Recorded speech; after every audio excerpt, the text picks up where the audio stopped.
First things first, I should have put DMX in the thumbnail because this is about to get real rugged. Artists like Biggie Smalls, Nas, Wu-Tang, and Mobb Deep will forever hold their place in the origins of hip-hop. While many of us don't have access to the equipment that they had back then, we still try to mimic it. So how can we mimic the sound and pull inspiration from the greats?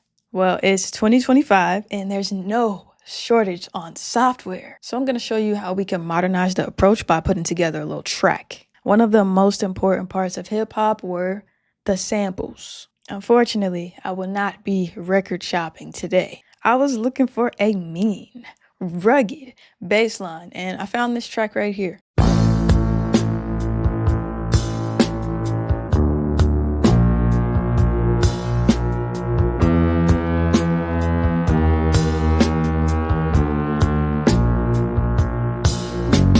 So I put it in Serato, isolated the bass by removing the drums, and there were no vocals, but I still turned it off. I chopped the first 4 bars of the sample like a true lazy chopper, and this is what I came up with.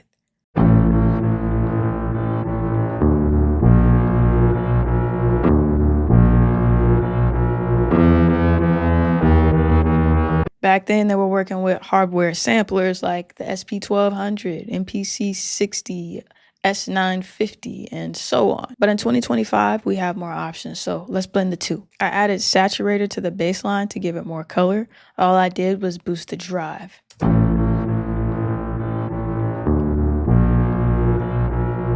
Then I added an S950 emulation called RX950, and I just used this to filter out the sample to get rid of some of the high frequencies. So we have room to layer on another sample, and this is what that sounds like.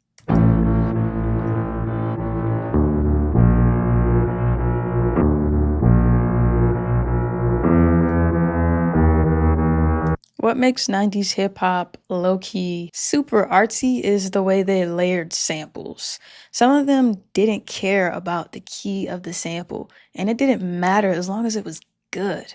Today, you might get clowned for being out of key. But in order to keep the sounding uniform, we can use our tools to key match. We have 3 main options here. Serato says our sample is in A minor. So we can limit our search in Tracklib to minor keys and pitch shift them to match A minor if we like them. The second option is we can search for the relative major, which is C major. That gives us the freedom to take any song in a major key and shift it to C major in order for it to fit within the sonic harmonic palette. The third option is taking all that theory people most likely don't pay attention to and throwing it out the window. We can just make it fit. I got lucky and found an obscure sample that was also in the key of A minor.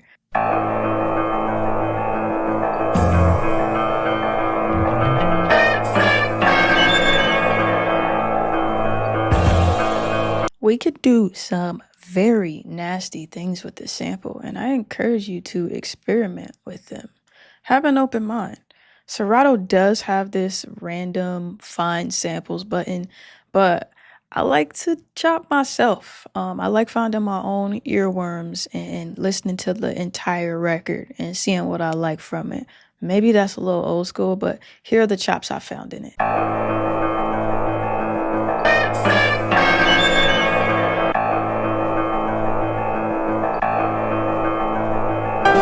I filtered out the low end with the basic EQ8, and then I used a dope plugin that I picked up with my own cash called Needlepoint.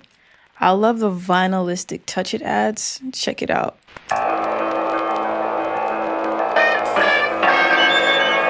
Here are both samples together.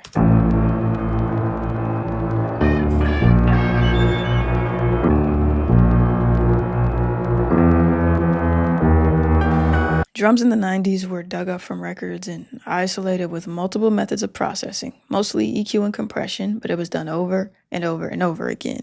It's kind of what led us to using the popular drum sounds we use today. Once a drum sample was classified as hit-worthy, everyone gravitates toward that sound. I used a free kit on my site called 90s Love. Go grab it if you want it. And I also pulled one drum and open hat from Tracklib. And this is what my drum sounded like with just my natural timing.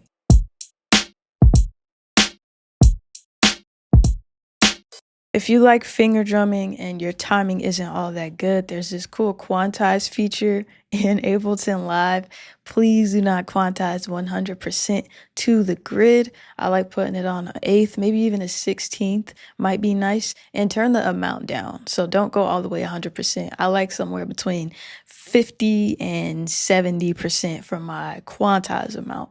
Another thing you can do to add some more groove is use a groove. So in this particular instance, I use this groove preset, and you can pull up the groove menu and you see there are maybe hundreds of different grooves you can choose from. The SP1200, MPC, the Logic DAW.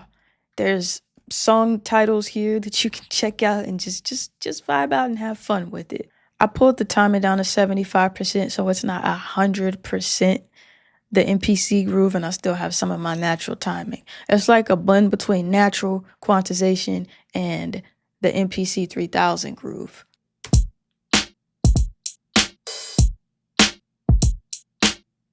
If it were all on the grid, it would sound like this.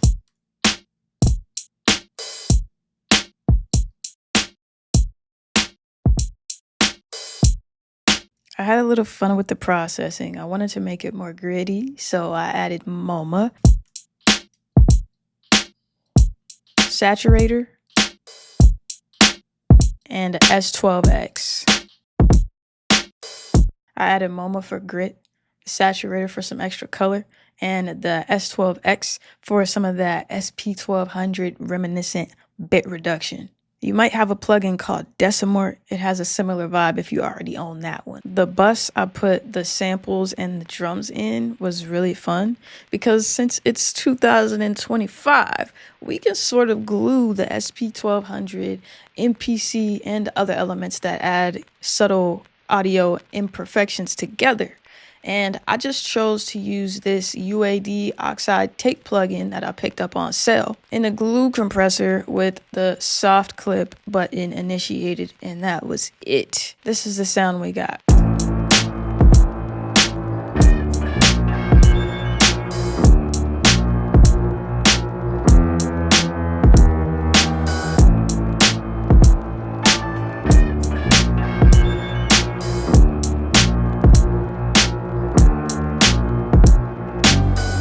My mind is going crazy with all of the things I can add to this, but after this and before this, the rest is up to you. What's your favorite production hack for throwbacks in this day and age? Drop your response in the comments. If you're looking for more Ableton Live videos, check out this playlist, Kickback and Cook.